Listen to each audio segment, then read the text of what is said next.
پہلے ذرا ہم کوئکلی اپڈیٹ تو لینے کے وہاں ہے کیا صورتحال. جان صاحب شکریہ.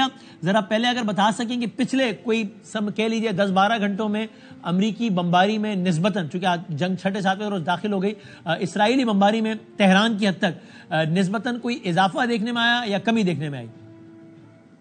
تھینک یو وسیم صاحب. آئی تھنک اس وقت جو ہے وہ بمباری میں کمی نظر آئی ہے جہاں تک میرا خیال ہے، اور جہاں تک میں نے دیکھا بھی اپنی آنکھوں سے. دو یہاں پہ ایکسپلوژن صبح میں ہوئی تھی، اس کے بعد شام میں پولیس ہیڈ کوارٹرز کے اوپر جو ہے انہوں نے حملہ کیا تھا. ایکسپلوژن وہاں پہ ہوئی تھی. بتایا جا رہا ہے کہ ریڈ کرسنٹ سوسائٹی جو کہ NGO ہے اس کو ٹارگٹ کیا گیا ہے. بتایا جاتا ہے کہ ایک یونیورسٹی کو ٹارگٹ کیا گیا ہے. But at the same time I feel like کہ تھوڑی انٹینسٹی کم ہوئی ہے. انفیکٹ 61 ڈرونز جو ہیں وہ انٹرسپٹ کیے ہیں ایران نے تہران میں، اور ان کی جو ان کی ایک بہت ہی بڑا ڈرون جو ہے وہ بھی ان کا گرایا ہے ایران نے. ایٹ دا سیم ٹائم مختلف جگہوں پہ آپریشنز بھی ایران نے کیے ہیں جہاں پہ ڈرون مینوفیکچرنگ فیسلٹیز کے اوپر چھاپے مارے ہیں. 2 اسرائیلی ایجنٹس اور پکڑے گئے ہیں آج. 2 اسرائیلی ایجنٹس اور پکڑے گئے تھے کل. تو it brings the total number. اب یہ سچویشن ہے کہ یہاں پہ ہو سکتا ہے کہ کیونکہ اتنا زیادہ ڈرون مینوفیکچرنگ فیسلٹیز کے اوپر انٹرسپٹ کیا جا رہا ہے، ان کو پکڑا جا رہا ہے، مختلف موساد ایجنٹس کو پکڑا جا رہا ہے، ہو سکتا ہے اس کی وجہ سے حملوں کی شدت جو ہے وہ کم ہو گئی ہے. لیکن we don't know, let's see. Night still ابھی آ رہی ہے. اور یہ حملوں کا دائرہ ایران کے ساتھ ایک اور تہران کے ساتھ ایک اور مقدس شہر ہے قم کا، پھر کچھ گھنٹوں کی مسافت پہ، 12-14 گھنٹے کی مسافت پر ہے مشہد مقدس. یعنی آپ کو اس کا اندازہ ہے کہ یہ بطور مجموعی تہران کی ہم نے بات کی لی، ویسے بھی یہ حملوں کی نوعیت میں کچھ کمی ہوئی ہے apart from Tehran as well? دیکھیں 2 دن پہلے قم اور تہران کا جو ہائی وے ہے اس کے قریب ایک ایکسپلوژن ہوا ہے. اس کے قریب ایک بیس ہے، اس کے اوپر ایکسپلوژن ہوا تھا، اور ایک مسل پروڈکشن فیسلٹی ایران میں جو تہران کے قریب ہے، آؤٹ اسکرٹس پہ لگتی ہے، وہاں پہ بھی آگ لگنے کا جو ہے وہ رپورٹس ہمیں موصول ہوئی ہیں آگ لگنے کی. بٹ دوسرے شہروں میں اگین کچھ دن پہلے مشہد کے اندر بھی ان لوگوں نے کوشش کی تھی اسٹرائک کرنے کی، بٹ دوسرے شہروں میں اس وقت پوزیشن جو ہے وہ آئی تھنک ویسی ہی ہے جیسی چلتی ہوئی آ رہی ہے. آؤٹ آف دا آرڈنری کوئی ایسی چیز نہیں آ رہی کہ ہم کہہ سکیں کہ معاملہ اسکیلیشن کی طرف جا رہا ہے. ٹھیک ہے، آپ پلیز ہمارے ساتھ رہیے گا. اب آصف درانی صاحب، یہ ہم نے گراؤنڈ کی سچویشن تو سن لی. اب پچھلے 24 گھنٹوں میں ہم نے یہ بھی دیکھا نا کہ ڈونلڈ ٹرمپ کے بیانات نسبتاً زیادہ آئے، اور کس نوعیت کیا ہے وہ ہم نے سنا بھی دی ہے. ایران کا رد عمل بھی آیا. کیا یہ کہنا ٹھیک ہے کہ ڈونلڈ ٹرمپ نے جان کر اپنی اس میں پوسچرنگ بڑی کنفیوزنگ سے رکھی ہوئی ہے؟ مثلا آپ ان کے ایک بیان سے یہ تاثر لے سکتے ہیں کہ امریکہ تو ابھی کودا، یعنی ڈائریکٹلی کود گیا، بلکہ پتہ نہیں کیا ہو جائے گا جب وہ ٹویٹ کر کے کہتا ہے کہ خالی کرو تہران، خالی کرو اور اب سرنڈر کرو فوراً. پھر ایک بیان سے آپ یہ تاثر بھی لے سکتے ہیں کہ وہ چاہتا ہے کہ چلو بات چیت حلی ہو جائے. پھر ایک بیان سے تاثر آپ لیتے ہیں کہ وہ کہہ رہا ہے کہ اب ختم بات، اب ماریں گے. پھر ایک بیان سے تاثر آپ لے سکتے ہیں کہ لگتا ہے کہ وہ چاہتا ہے کہ اسرائیل یہ کام کر لیں، ہمیں ڈائریکٹ نہ کودنا پڑے.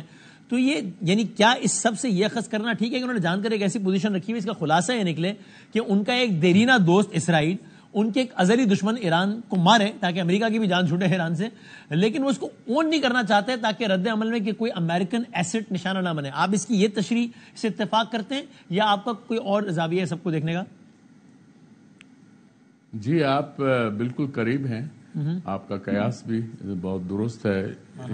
اس میں یہ اضافہ کر دوں کہ ڈونلڈ ٹرمپ پوری طرح انوالو ہیں اور انہوں نے اسرائیل کو آگے رکھا ہے، اور اسرائیل از اے بیڈ کاپ اور امریکہ by and large they try to play as good cop. لیکن ساتھ ہی ان کی جو دھمکیاں ہیں وہ اسرائیل سے بھی زیادہ سخت ہیں. تو جس طرح سرنڈر کرنا، یا پھر یہ کہ خامنہئی صاحب کو جو ہے وہ بھی ٹارگٹ پہ ہیں، اور یہ باتیں اس طرح کی ہیں کہ جس سے وہ ڈرانا چاہتے ہیں. لیکن میرے خیال میں یہ ان کی غلطی ہے، اور he is misreading the Iranian history, اور at least history of Iranian revolution. پچھلے 46 سال کے اندر جو صورتحال سامنے آئی ہے، میں پہلے بھی پچھلے 4-5 دنوں میں تکرار کرتا رہا ہوں کہ ایران نے تقریباً 8 سال عراق کے ساتھ جنگ لڑی. اس وقت بھی ایران اکیلا ہی تھا، امریکہ اور باقی جو ویسٹرن ورلڈ جو تھی وہ صدام حسین کے ساتھ تھی.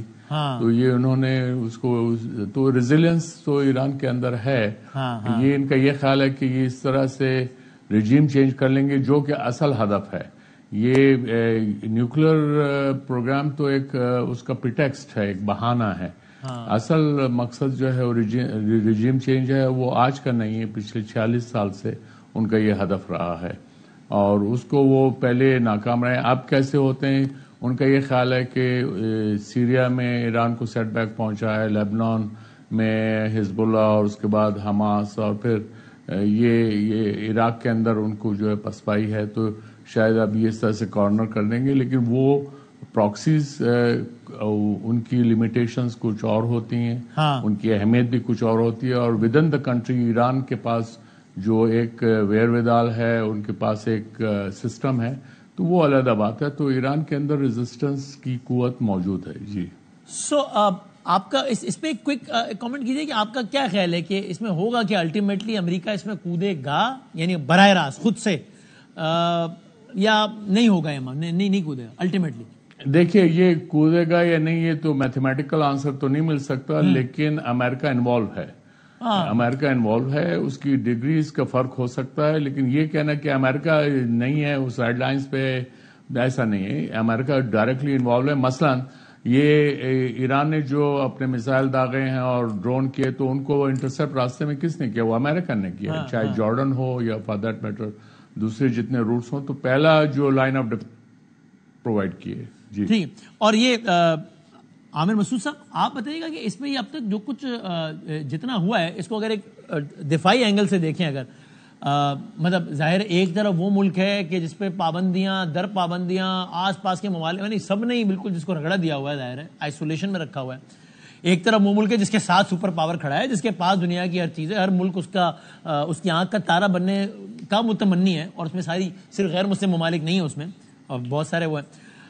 اس سب کے باوجود بھی جتنا ایران نے اس پہ اب تک رد عمل دیا ہے، تل ابیب کی فضاؤں میں میزائل نظر آ رہے ہیں، ڈرون نظر آ رہے ہیں، یہ ایک سرپرائزنگ ایلیمنٹ ہوگا آپ کے خیال میں تل ابیب کے لیے بھی؟ جی تھینک یو ویری مچ. بسم اللہ الرحمن الرحیم. بالکل جی، دیکھیں جس طرح آپ نے بھی کہا اور اس کا ذکر ہوا کہ ایران جو امریکہ اور اسرائیل کا مین آبجیکٹو تھے، اس میں ایک یہ تھا کہ ان کی نیوکلیئر فیسلٹیز کو نشانہ بنایا جائے اور اس کے نیوکلیئر پروگرام کو پیچھے لے کے جایا جائے اور کسی حد تک تباہ کیا جائے. اور دوسرا آبجیکٹو یہ کہ رجیم چینج ہو. تو میرا خیال میں جو پہلا آبجیکٹو تھا، انہوں نے جب پہلی اسٹرائک کی 200 جہازوں کے ساتھ، تو ان کا یہ تھا یقین کہ اس سے وہ کافی حد تک نیوکلیئر پروگرام کو ایک نقصان پہنچائیں گے. نہ صرف انفراسٹرکچر کو بلکہ نیوکلیئر سائنٹسٹ کو انہوں نے نشانہ بنایا، اور اس کے بعد ان کے جو ریولیوشنری گارڈ کے لوگ تھے وہ بھی مارے گئے. لیکن میرا خیال میں اس کے بعد سے جو ایران نے ایک ریزالو اور ایک اپنا سٹینڈ لیا ہے، ایک پرنسپل سٹینڈ لیا ہے، اور ایک میرا خیال میں جس طرح کی پوزیشن کے ساتھ انہوں نے اپنے آپ کو بیلنس کر کے جواب دیا اور رسپانس دیا، وہ یہ ایکسپیکٹ نہیں کر رہے تھے. اور دنیا میں میرا خیال میں بیشتر ممالک شاید یہ ایکسپیکٹ نہیں کر رہے تھے. امریکہ کی بھی یہ ایک سرپرائز تھا، اسرائیل کے لیے بھی سرپرائز تھا. تو ان کے نیوکلیئر پروگرام کو تو وہ اتنا نقصان نہیں پہنچا سکے جتنا ان کی انٹینشنز تھی، کیونکہ وہ فالڈو جو ہے جگہ، ادھر زیادہ تر ان کا نیوکلیئر جو ہے اس وقت مٹیریل اور جتنی ڈیولپمنٹ ہے وہ ادھر ہی ہو رہی ہے. اور وہ نتان سے شفٹ ہو چکا ہوا ہے 10-15 سال پہلے. اور اس کی جو ڈیپتھ ہے وہ تقریباً 250 سے 300 فٹ گہری ہے، جو کہ ایک بہت سیکیور پوزیشن ہے ان کی. اور ادھر اسرائیل کا کم از کم کوئی بام نہیں جا سکتا، اور انہوں نے وہ مار کے دیکھ بھی لیا ہے. لیکن دوسری جو چیز تھی رجیم چینج، دیکھیں یہ جو رجیم چینج والا معاملہ ہے، اس کے لیے انہوں نے کوشش کی، کچھ انٹرنل سپائز کے تھرو بھی کچھ لوگ کمپرومائز تھے، اور ان کی ایکسپیکٹیشن تھی کہ جب اتنا تابق توڑ قسم کا حملہ ہوگا تو انٹرنلی بھی کسی قسم کا ایک ریولیوشن آئے گی، ایک اپرائزنگ ہوگی اور رجیم کے خلاف. لیکن جتنی بامبنگ ہوئی ہے، جتنا زیادہ اسرائیل نے اٹیک کیا ہے، اور جتنا زیادہ ایران کو انہوں نے کارنر کرنے کی کوشش کی ہے، اتنا ہی زیادہ میرا خیال میں وہ بحیثیت قوم ایک یونائٹڈ نظر آئے ہیں، اور کسی قسم کی کوئی اپرائزنگ نظر نہیں آئی. ورنہ اگر بقول نیتن یاہو اگر 80% عوام ان کے خلاف ہے تو یہ تو اچھا موقع ہے، وہ عوام نکل آئے سڑکوں پہ، بولے امریکہ کو کہ یار ہماری جان چھوڑاؤ، یہ کیا ہے مطلب حکم. اچھا